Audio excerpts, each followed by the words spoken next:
So, um, this is Southern Perspective, episode 1 with Lachlan McDonald.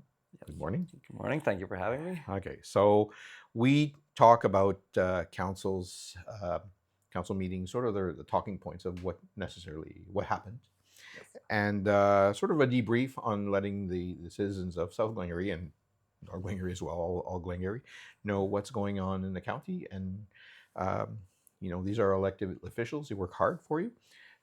And that's why we at Glengarry TV want to do this. So again, welcome, and we have some things, full disclosure. We printed out some of the, we sort of did some of our homework and sort of extracted what what went on in council, discussed it, and we're going to bring it to you today. So Lachlan, we're going to start with let's talk about the agricultural zoning amendment. You had an amendment designed to protect agricultural land by prohibiting new residential construction. Can you say a little bit more about that? Yes, great. That was just northwest of Martintown, and the reason it was done, there was a severance of a property, and that severance took the house, so it left the farmland behind it, and that farmland was less than, I believe it's 20 hectares, and in order for it to be agricultural, it has to be larger than that, so we made an exception. I believe it was exception 37, but you can read the agenda to call me out on the specific one. Okay.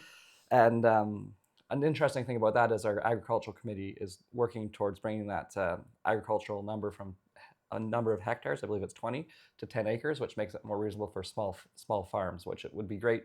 I believe Deputy Mayor Lang would say, nice if you can pass off a small farm, because nowadays to farm and have chickens, cows, say your homestead farm, you do need that larger hectares, where 10 acres is a little bit more reasonable. So it allows smaller farmers to get started, which, as you know, our land prices, it's 10 acres might cost $300,000. So it makes it a little bit more manageable to get into farming. Oh, wow. Okay, that's interesting. So, and also farms like for business farms as well too, that can exist as well too. Exactly, because like 20 hectares is it's a sizable sum of land in South Glengarry. Yeah. How much is ballpark 20 hectares in acres?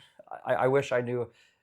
I did more than 2 times, I believe, or 1.8 to over 2, but it's huge. It would be a big farm. Yes, it pushes the land value to considerably more, because again, if you're doing 40 acres at 30,000, it's 1.2 million just to start a farm. So wow. So that the agriculture committee is trying to make it a little bit easier to entry. So I appreciate it. We haven't brought it to council yet, but we're working on it. Good. All right, cool. There was something about the St. Lawrence River environmental update. Can you say more about that? Oh, yes, of course. Yeah, they had a great presentation. I asked them about their graphics. They were as quality as yours on the televisions that you have around the community, so they're top notch. They talked a lot about a brown bullhead carp, and because it's across many places, so they can relate it to, in Lake Superior, but ours was specific to our area. In addition, those carp don't move very far. I think they said 6 kilometers, so when you get testing. We talked about it earlier, perhaps a little odd, but they do livers because they're a bottom feeder, and the tumors on those livers to see if it's environmental, because many of the other growths can be, just wrong genetics and wrong this. So they picked this one because it's very environmental, and it seems it's going well. We're at 2%, other places are at 4%, and they're looking to review that as well as 12 other items. I won't go into all of them, but algae, and it's the remedial action plan, and it spawned, I think, 1997. So it's ongoing, and they're trying to make sure that we're clean. I believe the history along the St. Lawrence, many of us are aware of that, but we had ICI, Cordals, and Domtar. So it was after it was realized that there had been some sediment, and now naturally downstream is South Glengarry, and that's why it's important to us in South Glengarry. Okay, cool. So you also had you applied for a tree grant. You have a tree grant application. That was kind of an interesting thing we discussed.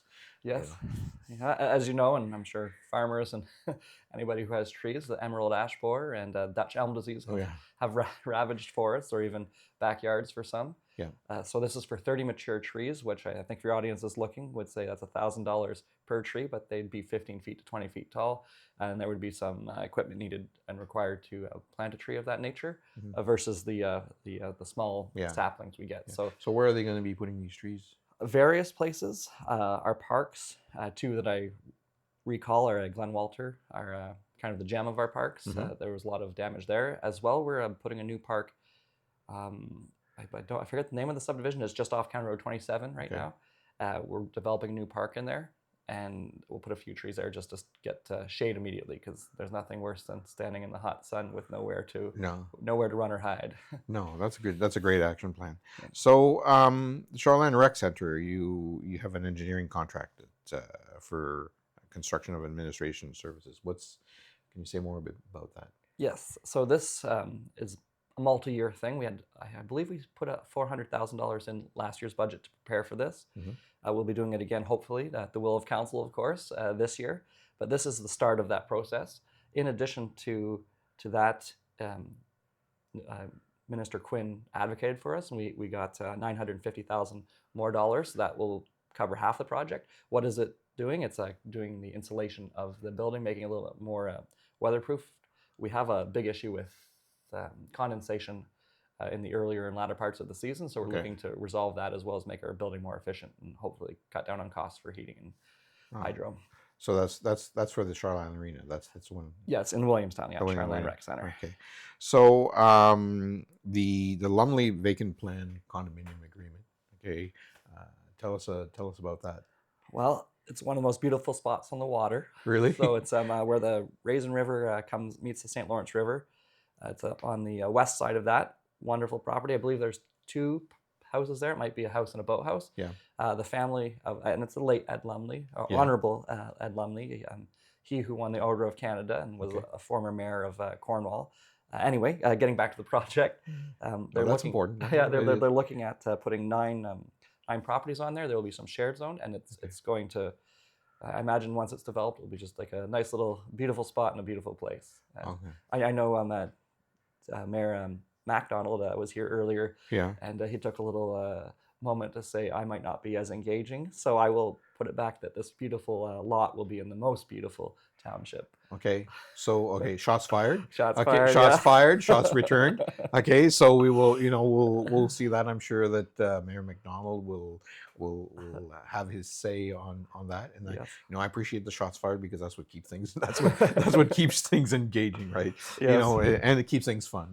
So we also have some things, sort of things planned, to perhaps pin both townships against each other, and we'd help sort of facilitate that in a sort of an interesting way. So because we do have a great, a nice culture rivalry, which is really, really sweet. You even mentioned that you played soccer against so somebody from from the north, just even this Monday, right? So if you'll allow me, absolutely. If you watch our meeting, I actually I started our meeting on Monday, started 6:30, left at 7:20. Deputy Mayor took over because I had to do my soccer duties, where we lost to McCrimmon and North Glengarry team. But goalies on both teams played great. I think there was 1 goal conceded on both teams over 3 games with an overtime. So it was the total score was 1-1 over 3 games. Woof. And then we went to shootouts. So not the way you want to win or lose, but that's certainly North Glengarry won that one. And they also, if I can give some credit to Jamie and North Glengarry Township specifically, they've beat us at both curling and 2 baseball events.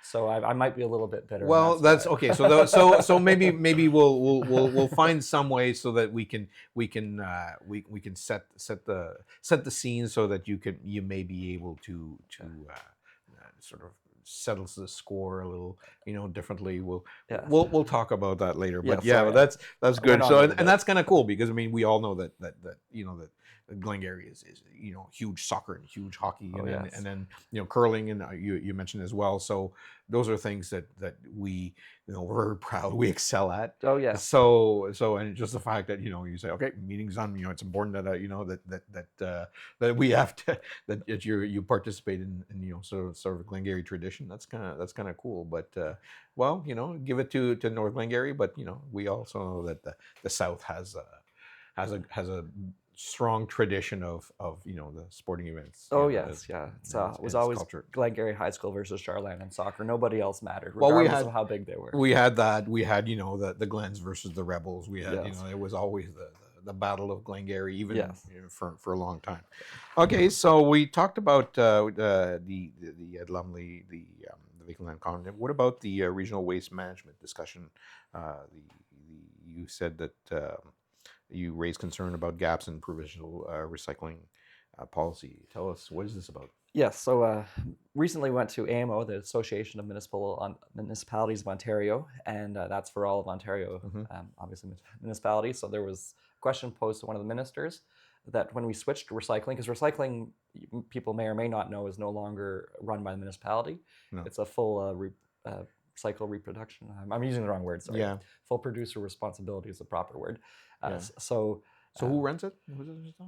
it's a consortium, so the businesses hired somebody to run it, and they're running. I don't know the exact name of that person or that company, sorry, but they're running it. And you'll note that at the commercial businesses now, recycling is not being picked up, and that was asked. And because when the municipalities run it, it was important for us to go to every door and say that yourself here on Main Street, you could put your blue box out, and so now that's no longer available. So we're worried as municipalities that people will stop recycling, and that means our landfills will fill up faster.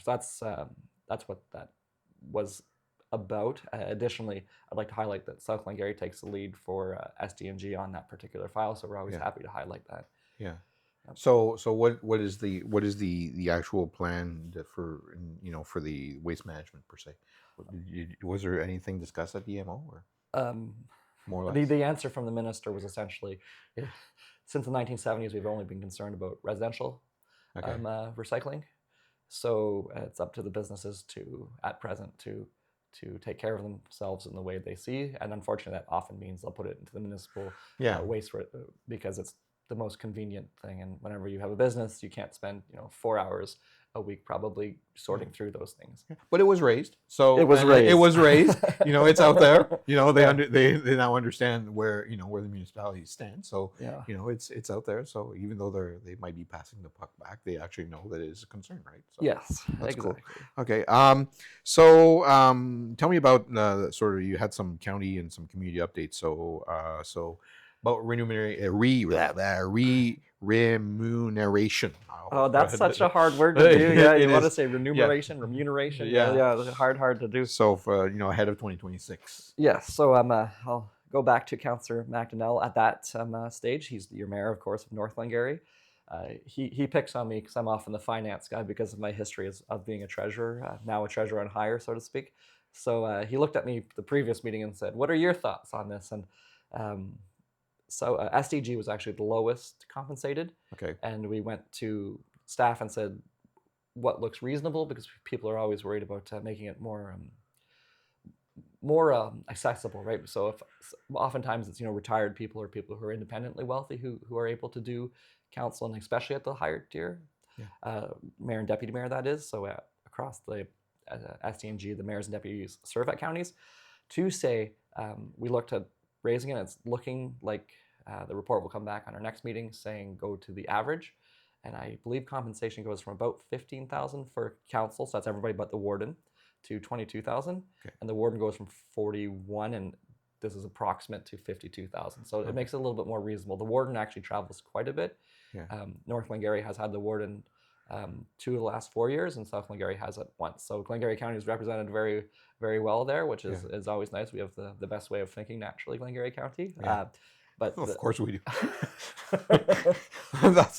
Glengarry my home. Glengarry my home, and that's why we exist, and that's why that's why we are. But I did go on a little there. In addition to that, since I touched on the warden, there was also the election of the new warden, if you don't mind me speaking that way. Yeah. So you never know how those are going. This year we had Jason Broad, who's the mayor of South Dundas, going against Francois Landry, the mayor of North Stormont, and Francois won it. So he will be the warden, taking over from Martin, deputy mayor of South Glengarry, as of December. So that's kind of a nice, exciting win. It was close, I assume. It was very pins and needles, as it always is, and it's voted on by the members of that county. So a lot of folks, and I was asked this question actually yesterday. A lot of folks don't understand, why we have, for example, we have North South Glengarry, our things, and why we have the counties. How does that fit in? They'll say, well, I don't know, this road is taken care of by the counties and all these things, and they don't understand why it's not taken care by. And I don't want to put you on the spot, but can you explain a little bit, because a lot of folks don't know, and I was like, that's kind of an interesting question. Yeah, I could go on this one for a very long time. I'm my father was a county roads engineer, so Okay. I probably have a county background, and the thought that you've asked a very philosophical question, Yeah, right? okay. Because you could, in theory, do like the region of SDNG. Yeah. Oftentimes people don't like to lose a representation though. Yeah. So we have our lower tiers. So you could always amalgamate Glengarry County, or even say like a South Stormont, South Glengarry. You could do it in any way you want, but traditionally, I think the heart would always say Glengarry County should stay, and then you could have Stormont County. That would eliminate 2 counties. We did it previously, Alexandria, Maxville, Yeah. Laheel, Kenyon. Yeah. People probably felt at times, and North Glengarry kept their they have wards, right? Yeah. So like South Glengarry is just, you vote for South Glengarry where you have Yeah. Maxwell Law. Anyway, Yeah. coming back, my digression over is it's the way it is. Yeah. No, of But course. we could do it. So right now, shared services with Cornwall is a county function. Okay. The larger, more thoroughfares going from village to village. So most like a road from Maxwell to Alexandria, Alexandria to Williamstown or Lancaster. So 34, 43. Exactly, 22 in between. Okay. Like anything that goes from a village to a village is typically county run. Okay. And then everything else is lower tier, being North or South Glengarry. Okay. You could make the argument to have one SDG road system managed by one body. I don't know if you'd lose your workers, but you might lose some of your management, and that's always the thought towards amalgamation, is people think it will save money. Being a former treasurer, amalgamation in South Glengarry, you saw a deep decrease in taxation first year, second year, bounce right back up, and then really hasn't gone down since. But to the crux of your question, why? It's because it's the way it is. We can always have conversations with your municipal politicians to say maybe there's Glengarry County and 3 counties get rid of the upper tier, or even have just one upper tier, because Kawartha, I think they have Kawartha, the city of Kawartha, but it's a big thing. Quinte West is Trenton and all those So it's areas. like a greater Kawartha region. Exactly. So you can have, there's different ways to do it. So I may have rambled. This might not have the most exciting thing, but it's certainly an interesting question, because like you No, can well, really, I didn't know. People asked me, I said, okay, yeah, no, I'm not quite sure, but because you could pick any department. Yeah. If you'll allow me a little bit longer, is like, take finance. You could have that run from one spot. So instead of having a North Glengarry tax line or South Glengarry tax line upper tier, and then education upper tier being SDG, you could have it as just one with education, and then just have local spots to pay taxation. And then that would, because you have 7 treasurers and those salaries. So it's a big conversation. Yeah. I don't know how it would work either way, but this is the way it works now, and it functions decently. Yeah. There's always comments about amalgamation, and I'm sure the province would like to see us a little bit more, what do they call it? More efficient. Everybody likes that. Yes. So, and we're just going to finish on you talked about, we discussed it before going on air, about the sort of the Glengarry Rambles tour. We're going to finish on that. Tell us a little bit about what this is all about. And well, that's your archivist, Alan, as you know, superhuman in history. He's doing a County Road 34, Highway 34, and the history of it. I believe, is there 3 dates? I think it's 4 dates. Yeah. 4 dates. 2, Okay, so there are 2, yeah. 4 dates, 2 and 2. I'll just stare in. Get your tickets quickly. They always sell out. No, for sure. Regardless of where they are. In addition, we do have a Harvest Fest coming up, St. Raffles at the church. We have an event at Williamstown coming up at the fairgrounds. I forget which Saturday that is, and then I would recommend just is looking. It the show, like the craft show thing? Or? The craft show, yes. I think it's on September 6th or 7th? Yeah, Yes. 6th, I believe. Yeah, it's 6th. Perfect. I was going to pull my phone out, but I think I promised during the election that I wouldn't bring my phone out. But you can visit. No. It's I always say, this is transparency. We need we do this off the cuff, and it's all good. Yeah. So South Glengarry website will have all that information. So if you're looking, or North Glengarry if you're North, I'm here for the southern perspective, so I'm gonna aim a little bit there. But a lot of things going on. Fall seems to be the time whenever it does. The groups start picking up again. Everybody takes late August off after the Highland Games and the Williamstown Fair. Yeah. Take a 2-3 week break, and then the volunteers get back into it. Oh yeah, and then it's a series of outdoor event, craft shows, Apple and Arts, and all these things. So and we have a great great culture for that as well too. Oh, the volunteer base here is superior to I'd imagine anywhere else. We often go to sessions and they're like the uncivil government. Yeah. And we're so blessed. I imagine Jane would say the same thing in North, but in South Glengarry, very, very little pain that is given. Good debate, sometimes disagreement. Yeah, of course. And passionate disagreement, but always respectful to me. And I very much appreciate that. As you said, people show up and they show out, and it's why people love to be here, because of the people, location, and obviously the community, which is the people. So the people count twice here. I totally do. Perfect. Well, thank you so much for this. Thank you. It's always tough to be on this side of the camera. We're always very self-conscious, myself included. You know, it's always like that. So this is episode 1. We went from a 0 to a 1. Yes. You know, with Lachlan here, and then we're gonna do these debriefs after these council meetings, just to let people know. You know, of course, you know, everybody's invited to view these things on YouTube, or even, you know, sit in as best you can, you know, participate in the political process. We invited everybody, but this is a nice short debrief. We are looking at 20 minutes. We're good. Oh, we can cut some out. I know. No, we're good. I go on. 20 is good. 20 is good. You know, we had a little bit of an intro, but that's all good. So thank you very much. We'll see you I believe, in a few weeks, right? Yes. Yeah. It'll be in a few weeks after the next council meeting. Thank you. Well, thank you very much for doing this. All good. Okay. Cheers. Cheers.